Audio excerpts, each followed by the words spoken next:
తెలంగాణ ప్రభుత్వం ఎంతో ప్రతిష్టాత్మకంగా నిర్వహిస్తున్న గద్దర్ ఫిల్మ్ అవార్డ్స్ ఈ నెల జూన్ 14న మన ఎవరైతే ఇవాళ అనౌన్స్మెంట్ అయ్యే పేర్లు వాళ్ళందరూ అందుకోబోతున్నారు. ఈ సందర్భంలో రజాకార్ సినిమా ఎంతో ఈ సినిమా అసలు రజాకార్ల పాలన ఎలా ఉండేది, అప్పుడు వాళ్ళ ఎంత అకృత్యాలు సృష్టించారు, వాటన్నిటి మీద వచ్చిన ఈ సినిమా అసలు చూస్తుంటే గూస్ బంప్స్ వచ్చేది. ఇలాంటి సినిమాకు ఇప్పుడు 3 అవార్డ్స్ వచ్చాయి. ఈ సినిమా గురించి అలాగే అవార్డ్స్ అందుకుంటున్నాయి. శుభ సందర్భంగా మనతో మాట్లాడడానికి యాట సత్యనారాయణ గారు డైరెక్టర్ గారు ఉన్నారు. వాళ్ళ సంతోషాన్ని మనతో పంచుకోవడానికి ఉన్నారు. అసలు సార్ ఏం చెప్తారు విందాం. Hi sir. Hi. First of all congratulations. Thank you. 3 కేటగిరీలో మీ సినిమాకు అవార్డ్స్ వచ్చాయి. ఎలా ఫీల్ అవుతున్నారు సార్? చాలా హ్యాపీగా ఉంది. తెలంగాణ ఏర్పడ్డ తర్వాత గద్దర్ గారి పేరు మీద తెలంగాణ అవార్డ్స్ అనౌన్స్ చేయడం, సినిమా పరిశ్రమని ఈ గవర్నమెంట్ రాబోయే గవర్నమెంట్లు కూడా గుర్తించి ప్రతిష్టాత్మకమైన అవార్డులు అందజేస్తుండడం, ముందుగానే నా సినిమాకి రజాకార్ సినిమాకి బెస్ట్ హెరిటేజ్ మూవీగా అవార్డు రావడం, దాంతోపాటు మా మ్యూజిక్ డైరెక్టర్ భీమ్స్ గారికి, మా మేకప్ ఆర్టిస్ట్ నల్ల శ్రీను వాళ్ళకి అవార్డ్స్ రావడం చాలా హ్యాపీగా ఉంది. గవర్నమెంట్కి, జ్యూరీ కమిటీకి ఈ సందర్భంగా నేను థ్యాంక్స్ చెప్తున్నాను. మీ సినిమాకి అవార్డ్స్ అనగానే మీ ప్రొడ్యూసర్ ఫోన్ చేసి ఉంటారు, అసలు ఏమన్నారు ఏంటి సార్? ఆయన చాలా హ్యాపీగా ఉన్నారు. ఎందుకంటే ఒక హిస్టరీ బేస్డ్ మూవీకి ఆయన డబ్బు వెనకాడకుండా ముందుకొచ్చి నా ఆలోచనని ఆయన పిక్చరైజేషన్ చేయడానికి ఆయన అవకాశం ఇచ్చి ముందుకు వచ్చారు. అలాంటి ప్రయత్నానికి ఇలాంటి అవార్డ్స్ చాలా ఉత్సాహాన్ని ఇస్తాయి. ఆ ఉత్సాహం ఆయనలో కనిపించింది. చాలా ఆనందంగా ఉన్నారు. ఆనందం మాటల్లో చెప్పలేం. ఆయన మీద కలిస్తేనే అర్థమైపోద్ది. చాలా హ్యాపీ. అంటే అది ఫస్ట్ సినిమా ఒకటి, ఇలాంటి సినిమా చేయడం అంటే మామూలుగా కమర్షియల్ హీరో అది కామన్గా ఎవరైనా చేస్తారు. చరిత్రని చెప్పడం, దాన్ని ఈ జ్యూరీ కమిటీ గుర్తించి బెస్ట్ హెరిటేజ్ మూవీగా ఫీచర్ ఫిల్మ్గా అవార్డు ఇవ్వడం అనేది, అవార్డు అనౌన్స్ చేయడం అనేది చాలా గొప్ప విషయం. చాలా హ్యాపీగా ఉన్నారు ఆయన. మేమంతా, మా టీం అంతా కూడా చాలా హ్యాపీగా ఉన్నాం. జయసుధ గారి నేతృత్వంలోని ఈ జ్యూరీ గురించి ఏం చెప్తారు సార్? నేను మొత్తం అవార్డ్స్ లిస్ట్ అంతా నేను చూశాను. వాళ్ళు దాదాపుగా అన్ని సినిమాలకి, అందరు టెక్నీషియన్స్కి, ఆర్టిస్టులకి, అంటే నిజంగా కష్టపడ్డ వాళ్ళకి, టాలెంట్ ఉన్న వాళ్ళకి, విషయం ఉన్న వాళ్ళకి న్యాయం చేయాలనే ఆలోచనతో ప్రయత్నం చేసినట్టు అనిపించింది. ఏదో కొంతమంది అయ్యో మాకు వస్తే బాగుండు అనుకుంటారు. బట్ అందరికీ న్యాయం చేయడం కష్టం. ఎందుకంటే చాలా సినిమాలు ఉన్నాయి. చాలా ఇప్పుడు ఒక బెస్ట్ క్యారెక్టర్ అంటే ఒకరికి ఇవ్వగలరా, కానీ ఒకరే ఉండరుగా బెస్ట్ ఆర్టిస్ట్, బెస్ట్ క్యారెక్టర్ చేసేవాళ్ళు. ఆ విధంగా కొందరు ఇబ్బంది పడ్డా కూడా, కొందరు బాధపడ్డా కూడా అందరూ ఆనందపడాల్సిన విషయం. ఈ జ్యూరీ కమిటీ ఎక్కడ ఒక ప్రాంతీయ భేదం కానీ, ఇంకొక తారతమ్యాలు కానీ లేకుండా అందరికీ న్యాయం చేయడం కోసం ప్రయత్నం చేసింది అని నేను అనుకుంటున్నాను. అల్లు అర్జున్ మళ్ళీ ఉత్తమ నటుడిగా అవార్డు అందుకోబోతున్నారు. ఆయన అప్పుడు పుష్ప 2 ఇన్సిడెంట్ జరిగినప్పుడు జైలుకి వెళ్ళారు. ఆయన ఫ్యాన్స్ అంతా ఇప్పుడు ఫుల్ ఖుషి అవుతున్నారు. ఎవరైతే మా హీరోని జైల్లో పెట్టించారో వాళ్ళే ఇప్పుడు మా హీరోకి ఉత్తమ నటుడిగా అవార్డు ఇవ్వబోతున్నారని, దాని మీద ఏమంటారు? లేదు, అది వేరు ఇది వేరు. ఏ గవర్నమెంట్ కూడా, ఏ వ్యవస్థ కూడా ఒక వ్యక్తిని ఇబ్బంది పెట్టాలి అనుకోదు. ఆ రోజు జరిగిన ఇబ్బంది ఈవెన్ బన్నీ కూడా కావాలని చేసింది కాదు. అది ఏదో ఒక యాక్సిడెంటల్గా జరిగింది. లా ప్రకారం లీగల్గా గవర్నమెంట్ వ్యవహరించింది. అలాగని బన్నీ ఆర్టిస్ట్ కాకపోవడం, బన్నీ హీరో కాకపోవడం, బన్నీకి ఇమేజ్ లేకుండా పోదు. బన్నీ ఆర్టిస్ట్గా నేషనల్ వైడ్గా ప్రూవ్ అయిపోయాడు. ఈరోజు పుష్ప రీసెంట్గా వచ్చింది కాబట్టి రీసెంట్గా ప్రూవ్డ్ ఆర్టిస్ట్ తనే కనిపిస్తున్నాడు. ఇంకొక సినిమా వచ్చినప్పుడు ఇంకొకరు కనిపిస్తారు. కాబట్టి ఏంటంటే ఏదో గవర్నమెంట్ తగ్గినట్టు కాదు, ఆ రోజు బన్నీ వెనకబడ్డట్టు కాదు. ఆ రోజు బన్నీ తన సినిమా ఆనందంలో వెళ్ళాడు, అనుకోకుండా ఒక చిన్న ఇన్సిడెంట్ జరిగింది, గవర్నమెంట్ లీగల్గా వెళ్ళింది అంతే. ఈరోజు ఆర్టిస్ట్గా బన్నీ ప్రూవ్ చేసుకున్నాడు, ఆల్రెడీ నేషనల్గా ప్రూవ్ చేసుకున్నాడు. ఈ గవర్నమెంట్ కూడా గుర్తించింది. కాబట్టి ఏంటంటే దీన్ని మనమే పబ్లికే కానీ, ఆ ఫ్యాన్స్ కానీ ఏమనుకోవాలని, అంటే ఏదైనా వ్యవస్థాగతంగా ఏది జరిగినా వ్యవస్థాగతంగా జరుగుతుంది తప్ప వ్యక్తిగతంగా ఎవరు శత్రువులు గారు, ఎవరి మీద ఎవరో సాధించాలని ఎవరు ఏమి చేయరు. ఇప్పుడు చారిత్రాత్మకంగా చరిత్రను చాటి చెప్పేలాగా వచ్చే సినిమాలు చాలా అరుదుగా ఉన్నాయి సార్. అందులో రజాకర్ ఒకటి. ఇలాంటి సినిమాలు మళ్ళీ ఇంకా వస్తాయా మీ నుంచి? వస్తాయి. నాకు ఆలోచనలు ఉన్నాయి. అంటే ఒకే రకంగా ఎంతసేపు హిస్టరీని చేయాలని కాకుండా కమర్షియల్ సినిమాలు చేయాలని, లవ్ స్టోరీస్ చేయాలని, ఎవరైనా బయోగ్రఫీ చేయాలని, ఇట్లా రకరకాల సినిమాలు చేయాలని నాకు ఉంది. ఆ రకంగా నేను ప్రయత్నాలు చేస్తున్నా. ఆ రకంగా నేను సినిమా కథలు తయారు చేసుకుంటున్నాను. వచ్చే అవకాశాన్ని బట్టి ఏది ముందుకు వస్తే దాని మీద ఏ ట్రాక్ ముందు స్టార్ట్ అయితే ఆ ట్రాక్ మీద నడుచుకుంటూ వెళ్తాను. రజాకర్ సినిమా వచ్చి కూడా దాదాపు ఏడాది అయిపోతుంది సార్. నెక్స్ట్ మూవీ ఎప్పుడు ఉండబోతుంది, ఎలాంటి మూవీ ప్లాన్ చేస్తున్నారు? నెక్స్ట్ ఎలాంటి మూవీ అని ఇప్పుడే చెప్పడం కరెక్ట్ కాదు, కానీ ఒక 2-3 మంత్స్లో అనౌన్స్ అవ్వచ్చు. దాదాపు స్క్రిప్ట్ ఫైనల్ స్టేజ్కి వచ్చింది. అంటే నేనేంటంటే ఏదైనా బౌండ్ స్క్రిప్ట్ చేతిలో పట్టుకున్నాకనే మూమెంట్లోకి వెళ్తాను. ఇప్పుడు స్క్రిప్ట్ స్టేజ్లో ఉన్నాను. కొంచెం ఇది కూడా ఒక different back drop, love and family emotions ఉన్న సబ్జెక్టు. దాదాపు ఒక 60-70% అయిపోయింది. బ్యానర్ రెడీగా ఉంది. ఒక 2-3 మంత్స్లో అనౌన్స్ కావచ్చు. అంటే మీ డ్రీమ్ ప్రాజెక్ట్ కానీ డ్రీమ్ హీరో ఇలా ఏమైనా ఉన్నాయి సార్? అలా కాదు, అందరితో పనిచేయాలి. నాకు అందరూ ఇష్టమే. ఎందుకంటే మన హీరోలు కూడా మీరు కూడా తీసుకున్న పలానా హీరో ఒకే రకంగా ఉంటారు అని చెప్పలేము, ఒకే రకంగా యాక్ట్ చేస్తారు అని చెప్పలేము. ఎవరి స్టామినా వాళ్ళది, ఎవరి టాలెంట్ వాళ్ళది, ఎవరి క్యాపబిలిటీ వాళ్ళది. కాబట్టి నాకు అందరితో చేయాలని ఉంది. ఏ హీరో గారితో నాకు అవకాశం వచ్చినా, ఏ బ్యానర్తో నాకు అవకాశం వచ్చినా దాని దగ్గర కథ ఎంచుకొని, లేకపోతే నా దగ్గర ఉన్న కథలకి ఎవరు బాగా అనిపిస్తారు నాకు అని ఆ విధంగా ప్రయత్నం చేసి ముందుకెళ్తాను. అంటే మంచి కథలున్న సినిమాలు ఎక్కువ రావట్లేదు, దానివల్ల థియేటర్కి ప్రేక్షకులు రావట్లేదు అనే ఒక మాట వినిపిస్తుంది. హీరోలు కూడా కావచ్చు, వాళ్ళు కూడా ఎక్కువ టైం తీసుకుంటున్నారు సినిమా చేయడానికి. మంచి కథలు వస్తే ఆ థియేటర్లోకి ప్రేక్షకులు వస్తారు. ఇక్కడే ఇండస్ట్రీ అనేది ఫెయిల్ అవుతుంది అంటున్నారు. దాని గురించి నిజంగా మంచి కథ వస్తే థియేటర్కి ఆడియన్స్ కంపల్సరీ వస్తారు. అలాగని మంచి కథలు రాలేక ఏమీ లేదు, వస్తూ ఉన్నాయి.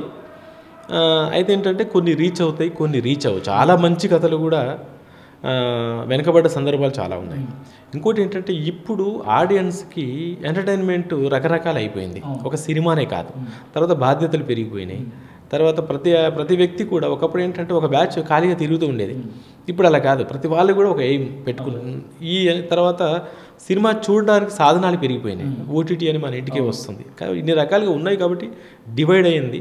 బట్ మంచి సినిమా వస్తే ఇప్పుడు ఎప్పుడు జనం ఆదరిస్తారు. బట్ జనానికి రీచ్ అయ్యేటట్టుగా సినిమా తీయగానే సరిపోదు, తీసింది ఏంటో చెప్పగలిగితే జనం చూస్తారు. హీరోస్ లేట్ చేస్తున్నారా అంటే ఉన్న తక్కువ మంది హీరోస్ మన దగ్గర ఉన్నది లిమిటెడ్ మెంబర్స్ అని ఒక్కసారి గట్టిగా తిరిగి చూస్తే వాళ్ళే కనిపిస్తుంటారు. కాబట్టి ఇప్పుడు ఏమైపోతుందంటే సమస్య ఏంటంటే ఒక వ్యక్తి తొందరపడి పరిగెత్తినా కూడా ఒక సినిమా పోయిందంటే అతని మార్కెట్ అతను మొత్తం ఎన్ని రోజులు కాపాడుకుందంతా పోతుంది. కాబట్టి దీనికోసం జాగ్రత్త పడుతున్నారు తప్ప ఎవరికి పని చేయకుండా ఉండాలని ఉండదు. అందరు కష్టం చేసేవాళ్ళు, దాని దగ్గర ప్రయత్నం చేసేవాళ్ళే. ఎవరు తొందర చేయకూడదని ఎవరికే ఉండదు. ఆ పరిస్థితుల కారణంగా కొంచెం వెనక ముందు ఆడుతున్న మాట వాస్తవం.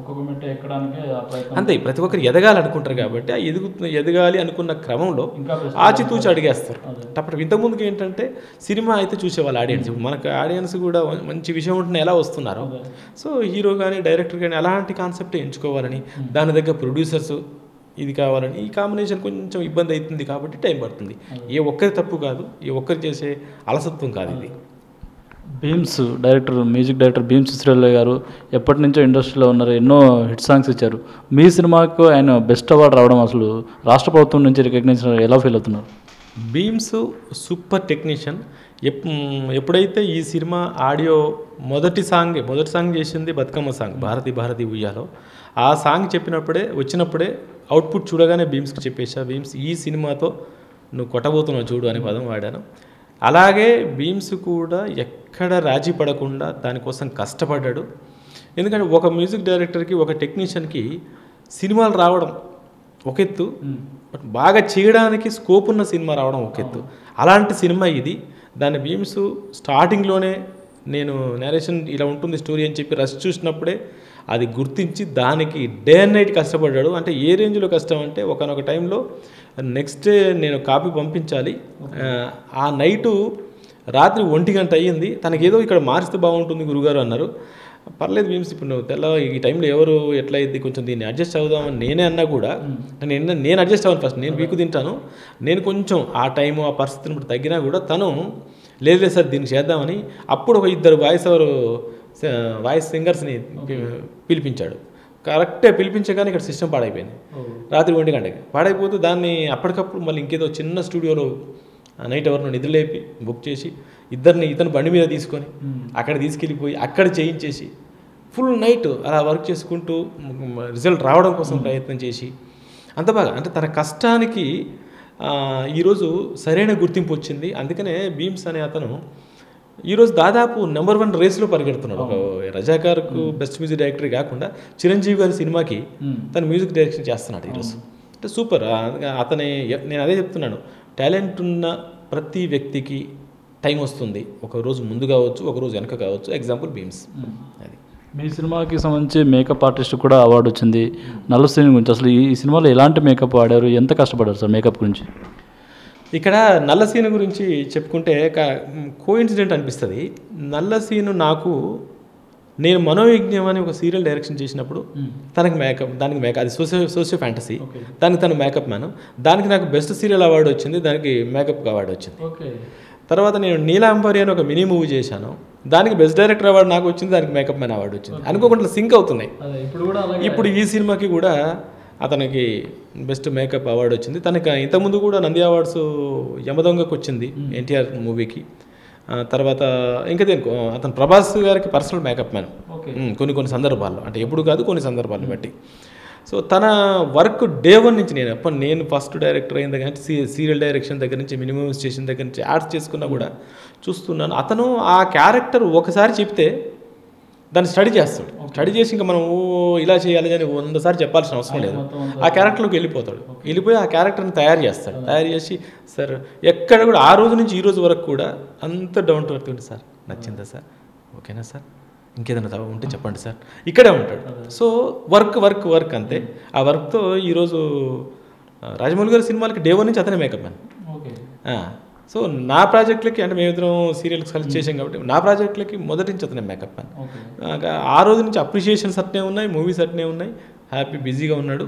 అదే చెప్పాను కదా, టెక్నీషియన్, మంచి టెక్నీషియన్ కాబట్టి గుడ్, మంచి రిజల్ట్ ఉంది. నెక్స్ట్ ఫ్యూచర్ మీరు అంటే ఎలాంటి ఫిల్మ్స్ తీస్తే ఇంకా మనకు మంచి అవార్డ్స్ వస్తాయి? అప్పుడు ఆల్రెడీ రాష్ట్ర ప్రభుత్వం తరఫున గుర్తింపు వచ్చింది. నేషనల్ లెవెల్లో ఆస్కార్ లెవెల్కి వెళ్ళాలంటే ఎలాంటి ఫిల్మ్స్ తీయాలనుకున్నాం?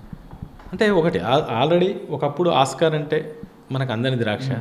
ఈరోజు ఆస్కార్ని అందుకోగలమని మొన్న ముందు రెహమాన్ గారు, మన సౌత్ నుంచి తీసుకోవాలని రెహమాన్ గారు నిరూపించి చూశారు. ఇక్కడ త్రిబుల్ టీమ్ నిరూపించి చూపించింది. ఇక్కడ ఏంటంటే ఒక యూనిక్ పాయింట్, ఒక క్రియేటివిటీ, అందరికీ యూనివర్సల్గా రీచ్ అయ్యే పాయింట్తో, లేకపోతే ఎమోషన్ అనేది అందరికీ సమానమే. సినిమా మేకింగ్ ఇంకో రకం ఉండొచ్చు, కానీ ఎమోషన్ అనేది, హ్యూమన్ రిలేషన్స్ అనేది ప్రపంచం మొత్తం ఎవరికైనా సమానమే. అలాంటి సినిమాలు చేసి మేకింగ్ లెవెల్స్ కానీ అవన్నీ చూపించగలిగితే ఆస్కార్ ఈరోజు నథింగ్ అనేది నా ఫీలింగ్. అంతకైతే అక్కడి దాకా మనం తీసుకెళ్ళగలగాలి.